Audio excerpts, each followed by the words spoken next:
Hi friends, welcome back to our channel. ഇന്ന് ഞാൻ വന്നിരിക്കുന്നത് കുറച്ച് ഉരുളക്കിഴങ്ങും അല്പം റവയും ഉണ്ടെങ്കിൽ വളരെ എളുപ്പത്തിൽ തയ്യാറാക്കാൻ പറ്റുന്ന റവ പൊട്ടറ്റോ ഫിംഗേഴ്സിന്റെ റെസിപ്പിയുമായാണ്. പുറമേ നല്ല ക്രിസ്പിയും എന്നാൽ അകത്ത് അല്പം സ്പോഞ്ചിയുമായ ഈ റവ പൊട്ടറ്റോ ഫിംഗേഴ്സ് കുട്ടികൾക്കൊക്കെ തീർച്ചയായും ഇഷ്ടമാകും. അപ്പോൾ വീഡിയോയിലോട്ട് പോകുന്നതിന് മുന്നേ നിങ്ങൾ ആദ്യമായാണ് എൻ്റെ വീഡിയോ കാണുന്നതെങ്കിൽ ഈ ചാനൽ സബ്സ്ക്രൈബ് ചെയ്യാനും തൊട്ടടുത്ത ബെൽ ഐക്കൺ പ്രസ് ചെയ്യാനും മറക്കരുത്. അപ്പോൾ വീഡിയോയിലോട്ട് കിടക്കാം.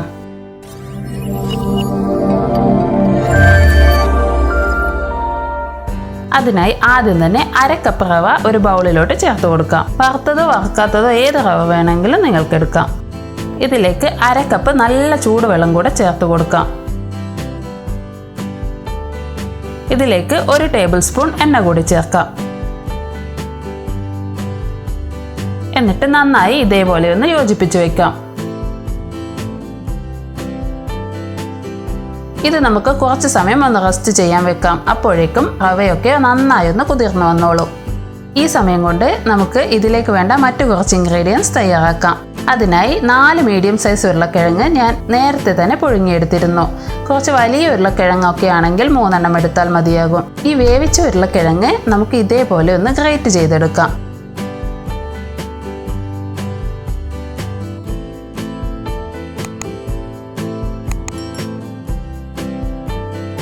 ഇതിലേക്ക് ചെറുതായി അരിഞ്ഞ 4 ടീസ്പൂണോളം മല്ലിയില ചേർക്കാം. പിന്നീട് ചെറുതായി അരിഞ്ഞ 2 ടീസ്പൂൺ പച്ചമുളക് കൂടെ ചേർത്ത് കൊടുക്കുകയാണ്. ഇനി ഇതിലേക്ക് ആവശ്യത്തിന് ഉപ്പ് കൂടെ ചേർക്കാം. ഞാനിവിടെ 1 ടീസ്പൂൺ ഉപ്പാണ് ചേർക്കുന്നത്. നേരത്തെ തയ്യാറാക്കിയ റവ മിക്സ് ഇതിലേക്ക് ചേർത്ത് നന്നായി ഒന്ന് യോജിപ്പിക്കാം.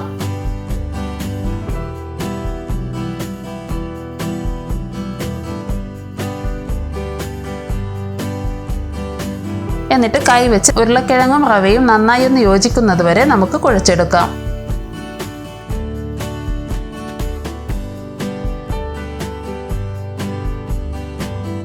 പിന്നീട് കൈ നന്നായി ക്ലീൻ ചെയ്ത ശേഷം നമുക്ക് അല്പം എണ്ണ തടവാം.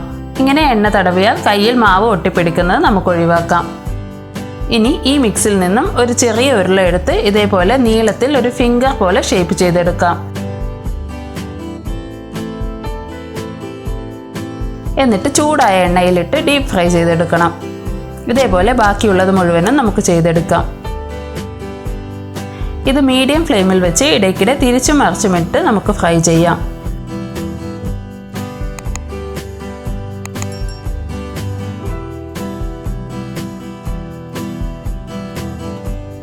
ദാ ഇതേപോലെ ഗോൾഡൻ ബ്രൗൺ കളർ ആകുമ്പോൾ നമുക്ക് എണ്ണയിൽ നിന്നും മാറ്റാം.